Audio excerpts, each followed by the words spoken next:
자, 지금 보시는 이 차가 국내에도 출시된다면 믿기시나요?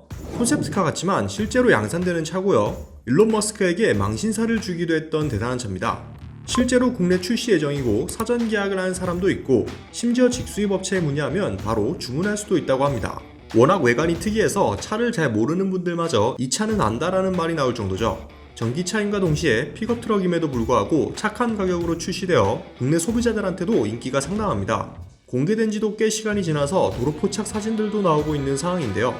오늘은 실물 사진들과 함께 테슬라의 파격적인 신차 사이버 트럭에 대한 이야기를 해볼까 합니다.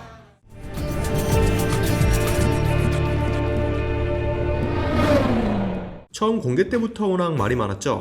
아직까지도 노이즈 마케팅이다와 일론 머스크의 한계다라는 의견들이 충돌하는 중이고요. 어떤 일이 있었는지 한번 보시면 큰 돌을 던져서 유리창이 깨져버리는 사고였죠. 원래대로라면 유리창이 깨지지 않았어야 하는데 저 직원의 안위가 궁금해지는 영상이네요.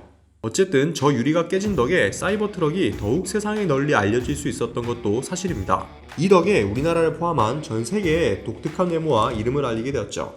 처음 공개가 된 지 시간이 꽤 지난 덕에 이렇게 도로 포착 사진들도 많아지고 있습니다. 그냥 등장만 했을 뿐인데 영화 촬영 현장 느낌이 날 정도로 압도적이네요. 이렇게 값진 차체가 양산할 수 있도록 통과되었다는 것도 신기할 따름이고요. 실제로 실물을 접한 네티즌들도 충격적이라는 반응을 이어갔는데요. 일론 머스크가 미친 것 같다. 원래 세상은 미친 사람들이 이끌어가는 법이다.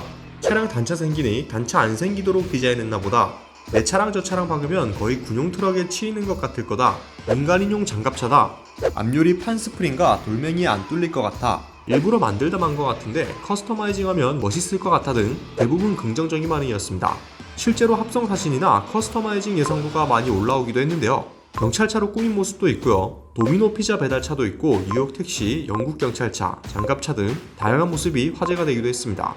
사이버 트럭 인기가 전 세계적으로 상당한데요. 지난해 11월 사이버 트럭을 공개한 지 일주일 만에 25만 건 이상 주문을 받았다고 일론 머스크가 직접 밝힌 바 있고 최근에는 65만 건을 넘어섰다는 기사가 쏟아져 나왔습니다.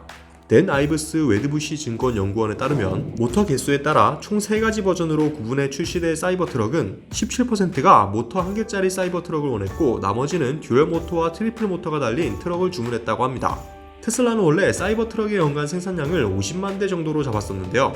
그들이 발표한 내용에 따르면 벌써 연간 목표 판매량을 모두 넘어버린 것이나 다름없는 것이죠. 물론 이 사전 계약이 사기극이라고 주장하는 쪽도 있습니다. 미국 CNBC는 이에 대해 일론 머스크가 주문량을 자랑하고 있지만 실제로 얼마나 판매로 이어질지는 미지수라고 말했는데요. CNBC가 이렇게 주장하는 이유는 일론 머스크가 밝힌 주문량은 계약금 $100, 우리 돈으로 약 11만원이면 체결 가능한 계약인데다 환불까지 가능하다는 것이었습니다. 즉 어디까지나 사전 주문일 뿐 일론 머스크가 말한 주문과는 거리가 멀다는 이야기죠. 또 사이버 트럭 주문창에는 테슬라가 직접 사전 주문일 뿐 해당 차량을 보증하지는 않는다 라고 써놓기도 했었고요. CNBC는 테슬라가 모델 Y나 사이버 트럭에 대한 사전 주문 등 구체적인 수치를 공개하지 않은 채 지속적으로 장밋빛 전망치만 내놓고 있다고 비판하기도 했습니다. 여러가지 품질 문제부터 사전 주문량까지 여러모로 잡음이 끊이질 않네요. 어쨌거나 사이버 트럭의 가격이나 실물은 전 세계 자동차 마니아들의 관심을 충분히 끌지 않았나 싶습니다. 국내 1호차의 주인공은 누가 될지 궁금하네요. 테슬라 사이버 트럭, 여러분의 생각은 어떠신가요? 지금까지 공개된 가격은 트림별로 4,700만원, 5,900만원, 8,200만원 정도인데 만약 국내에 출시된다면 많이 팔릴 수 있을까요? 여러분의 의견 댓글로 자유롭게 나눠주시면 감사드리겠습니다. 오토포스트 20플러스였습니다.